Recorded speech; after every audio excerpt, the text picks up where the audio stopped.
Ah, ich weiß was mit dem Nikolaus, ne? Ja.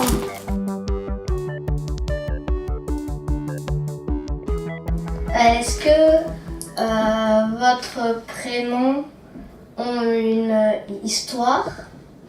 Mon prénom c'est Anahita et Anahita c'était en fait en Iran il y avait le grand culte d'Anahita qui était la déesse de la beauté, de la fertilité et un peu comme Aphrodite en Grèce.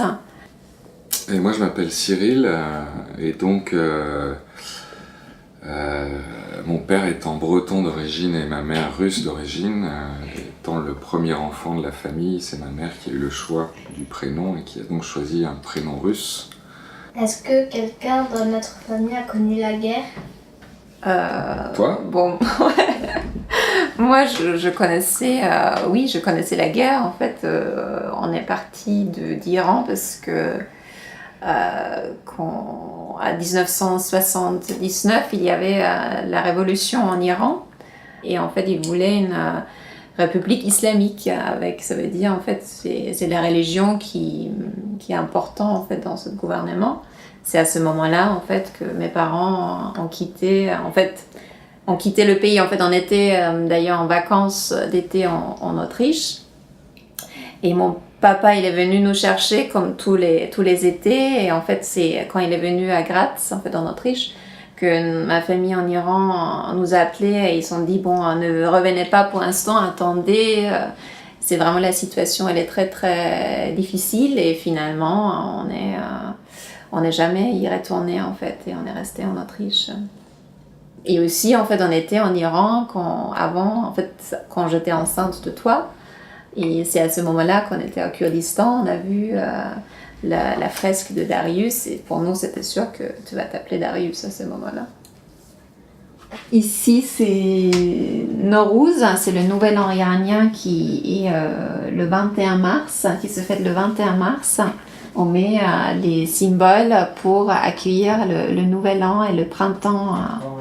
Et ici, je suis avec ma maman, c'est en Iran, et ici, c'est le même jour, je suis avec mon grand-père et ma grand-mère. Et là, je joue avec mon cousin Ramin. On joue, c'est en Iran, dans ma chambre, et je porte un tchador, comme beaucoup de femmes en fait d'Iran portaient le tchador, des vieilles dames en fait. Et ça, c'est la partie Iran. Et maintenant, on va en fait dans la partie Autriche. Et voilà, il y a une journée. En fait, ça c'est près de Graz, mais tu connais, en fait, on y va souvent. C'est une montagne à côté de Graz qui s'appelle der Schöckl, avec des poneys. Bodyguard. Alors qu'est-ce qu'il y a sur cette photo à gauche? Je sais pas quel âge je devais avoir, mais à mon avis je devais déjà avoir bien 12 ans. Je fais du skateboard. Donc ça doit être en 83, un truc comme ça.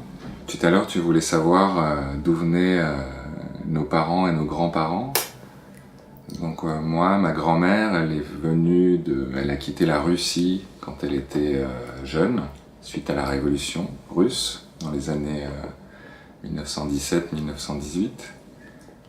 Ensuite, elle est partie en Roumanie, ensuite elle est partie en Allemagne. Elle était d'origine juive, donc elle s'est rendue compte que c'était pas une bonne idée de rester en Allemagne en 1936. Et donc elle est repartie en France et là elle a rencontré mon grand-père, qui lui parlait allemand à l'époque aussi, et bizarrement, même s'il était français, et ils sont partis se cacher en Bretagne pendant toute la guerre. Alors que ma famille du côté bretonne, elle, s'est retrouvée vite à être dans le sens inverse. Mon grand-père, il a été prisonnier de guerre en Allemagne et mon arrière-grand-père, il a été envoyé en camp de concentration en étant breton, résistant et communiste, alors que la partie juive de ma famille, ils étaient cachés en Bretagne. Voilà, c'est un peu le côté absurde de la Seconde Guerre mondiale. J'ai pas eu peur parce que j'étais habituée en fait de déménager en fait depuis que je suis petite. En fait, à l'âge de 4 ans, j'ai quitté l'Iran pour aller en Autriche et après mon bac, je suis partie à Londres pour travailler à Londres dans la mode. Et en fait, c'était encore une fois un déménagement dans un autre pays et où j'étais très très excitée en fait de vivre à Londres. Et en fait, ça veut dire quand je suis venue à Paris, en fait, j'avais déjà un peu l'habitude en fait de déménager, de changer de pays. Et c'était pas une peur que je sentais, c'était aussi une excitation de vivre à Paris qui fait rêver à beaucoup de monde, en fait tout le monde, de vivre à Paris.